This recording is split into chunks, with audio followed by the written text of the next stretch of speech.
खबर डेटा सुरक्षा से जुड़ी हुई है और इसका सीधा संबंध है आपसे। और इसी डेटा के मुद्दे को लेकर गूगल दिल्ली हाई कोर्ट पहुंच गया है, जिस पर आज सुनवाई हो सकती है। गूगल ने दिल्ली हाई कोर्ट में कंपटीशन कमीशन ऑफ इंडिया यानी प्रतिस्पर्धा आयोग के खिलाफ याचिका दी है। गूगल का आरोप यह है कि उसने एक एंड्रॉयड स्मार्टफोन की डील को लेकर जो जांच रिपोर्ट प्रतिस्पर्धा आयोग को सौंपी थी वो लीक की गई है। गूगल ने दिल्ली हाईकोर्ट को बताया कि वो नहीं चाहता है कि भारतीय प्रतिस्पर्धा आयोग किसी गोपनीय डेटा को गैर कानूनी तरीके से सार्वजनिक करे। हालांकि पिछली सुनवाई में कंपटीशन कमीशन ऑफ इंडिया ने आरोपों को पूरी तरीके से खारिज कर दिया था। देखिए, गूगल का डेटा लीक हुआ या नहीं यह अभी पता नहीं, लेकिन वो डेटा लीक होने के शक भर से कोर्ट तक पहुंच गया है। लेकिन क्या आपने कभी सोचा है कि जिस फोन को आप अपने सबसे करीब रखते हैं, दुख सुख का साथी मानते हैं, हो सकता है कि वो आपकी जासूसी कर रहा हो, आपका डेटा चुरा रहा हो, या ये भी हो सकता है कि इस वक्त जब आप टीवी देख रहे हैं तब भी आपका फोन आपकी जासूसी में लगा हो।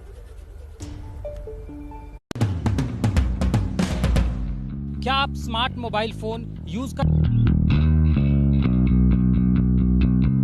अगर हाँ तो क्या आपके मोबाइल में ढेर सारी एप्लीकेशन हैं?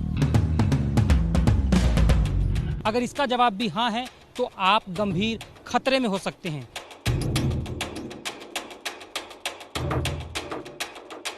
साइबर एक्सपर्ट के अनुसार मोबाइल ऐप न केवल हमारी सुरक्षा बल्कि गोपनीयता में भी सेंध लगा रहे हैं। सुबह शाम दोपहर रात जागने से लेकर सोने तक इस फोन ने अपनी ऐसी आदत डाल दी है कि पीछा ही नहीं छोड़ता। सुख हो या दुख, यह हर वक्त बेस्ट पार्टनर की तरह साथ रहता है। फेसबुक, इंस्टाग्राम, ट्विटर जैसे सैकड़ों एप्लीकेशंस की विशाल दुनिया आपके फोन में है। सिर्फ एक क्लिक और लाइफ आसान।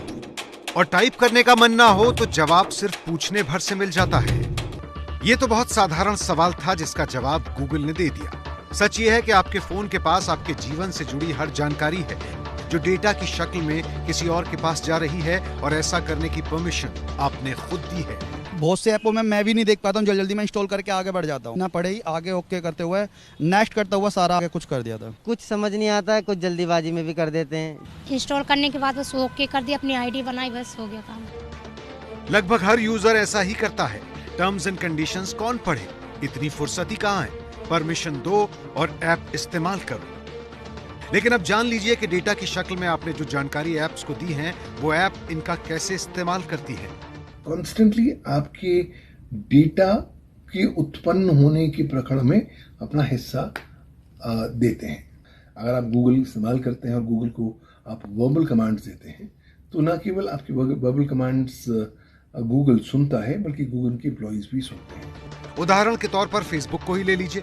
आप अक्सर सोचते होंगे कि आपकी फेसबुक टाइमलाइन पर अक्सर आपके पसंद के वीडियो कैसे आ जाते हैं, तो इसका जवाब है फेसबुक प्रोफाइलिंग। एक प्रोफाइल तो वो है जो आपने खुद बनाई है, लेकिन सच ये है कि फेसबुक आपकी पसंद नापसंद की अलग से प्रोफाइल तैयार करता है।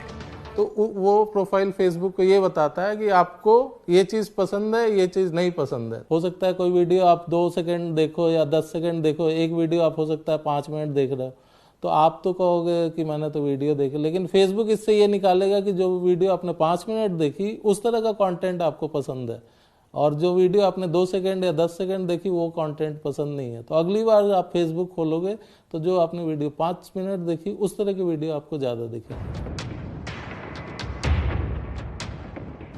फेसबुक पेज पर मान लीजिए 50 आर्टिकल दिख रहे हैं और आप एक आर्टिकल पढ़ रहे हैं या लाइक कर रहे हैं, तो फेसबुक को पता चला कि आपको पसंद है। फेसबुक को यह भी पता चला कि आपको 49 चीजें पसंद नहीं है। जो चीज आपको अच्छी लगती है वही फेसबुक दिखाता है न्यूज फीड पर। कब किससे बात की, कितनी बार की, ड्यूरेशन ऑफ एक्टिविटी, कोई वीडियो 10 सेकंड देखा तो कोई 5 मिनट। फेसबुक इससे ये निकालेगा कि आपको 5 मिनट वाला कंटेंट पसंद है, अगली बार आपको 5 मिनट वाले वीडियो टाइप ज्यादा दिखेंगे। कहीं शॉपिंग करने गए और शॉपिंग करने से करके वापस आ गए, आपने फ़ोन में कोई कुछ नहीं किया, आप फ़ोन आपकी जेब में, लेकिन आप शायद घर आए तो आपको एक नोटिफिकेशन मिलेगा कि आप इस जगह गए थे, ये जगह कैसी है आप बताओ, रेटिंग करो। तो बेसिकली ये आपका इन्फॉर्मेशन जा रहा है, वो इन्फॉर्मेशन जाता है आपके फ़ोन से आपका, क्योंकि उसमें फ़ोन आपका ऑन है, लोकेशन आपकी ऑन है, नहीं ऑन है तब भी कई सारे तरीके हैं जिससे गूगल को ये पता चलता है कि आप यहाँ जा रहे हो नहीं जा रहे हो। मासूमियत के साथ लोगों से जुड़ जाने का हुनर ही है जो आज भी हर फोन की जान है और जानकारी का जरिया भी।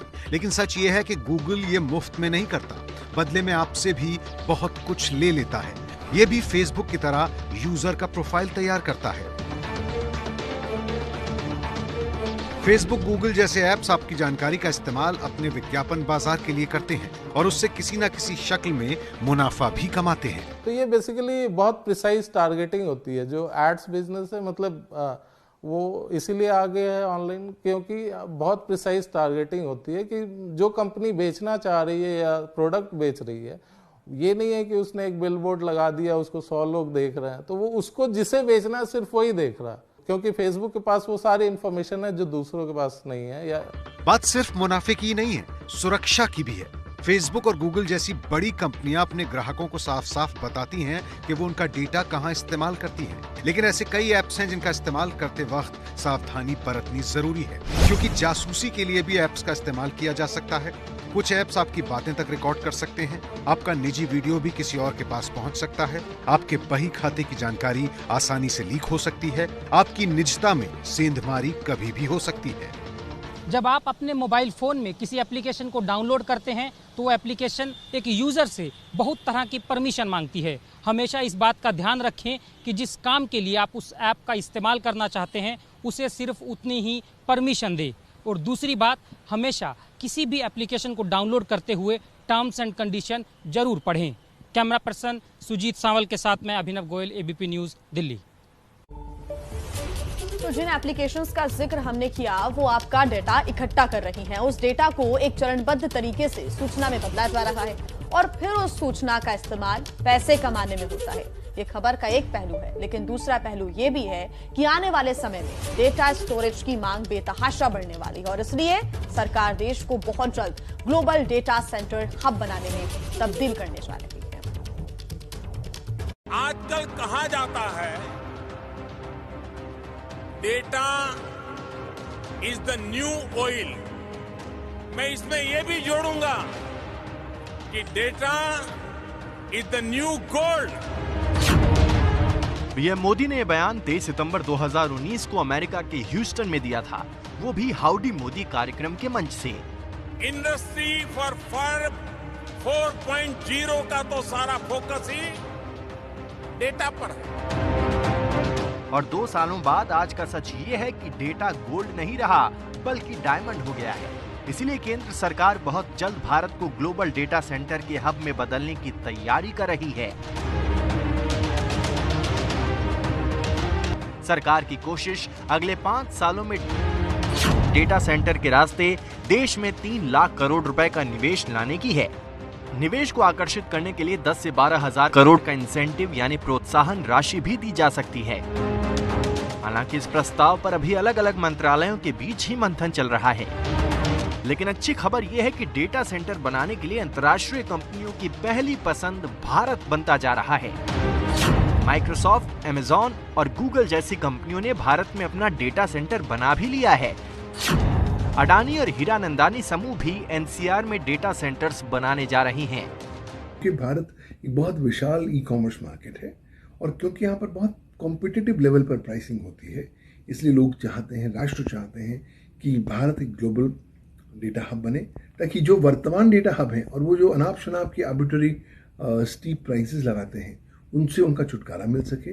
दूसरी बात, क्योंकि भारत स्वयं अपने आप में इतना बड़ा डेटा का जनरेटर है, लाजमी सी बात है अगर भारत के यहाँ ग्लोबल डेटा हब होगा तो ये हब ज़्यादा चीप रहेगा, बहुत ज़्यादा महंगा नहीं होगा।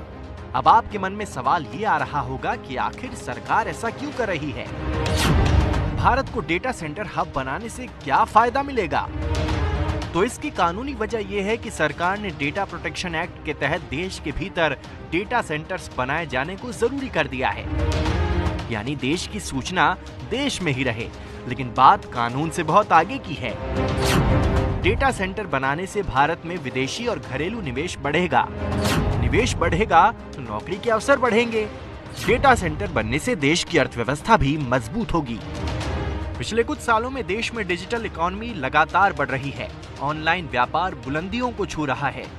स्मार्टफोन्स ने पूरी दुनिया को एक कतार में लाकर खड़ा कर दिया है और हर पल करोड़ों लोग अपने फोन के इस्तेमाल से कुछ ना कुछ खरीद रहे हैं, बेच रहे हैं, ढूंढ रहे हैं।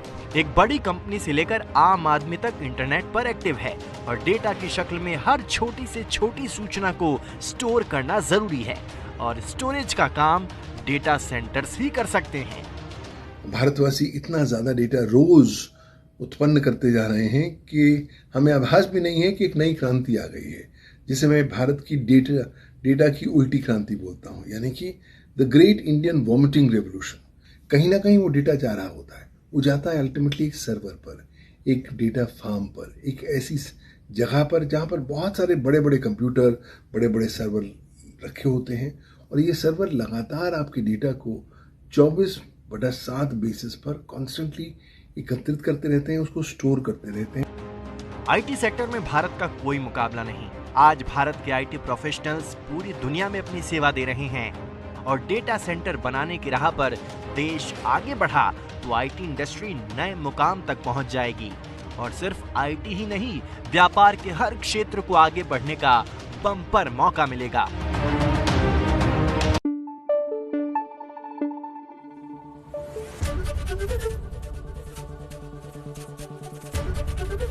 एबीपी न्यूज आपको रखे आगे।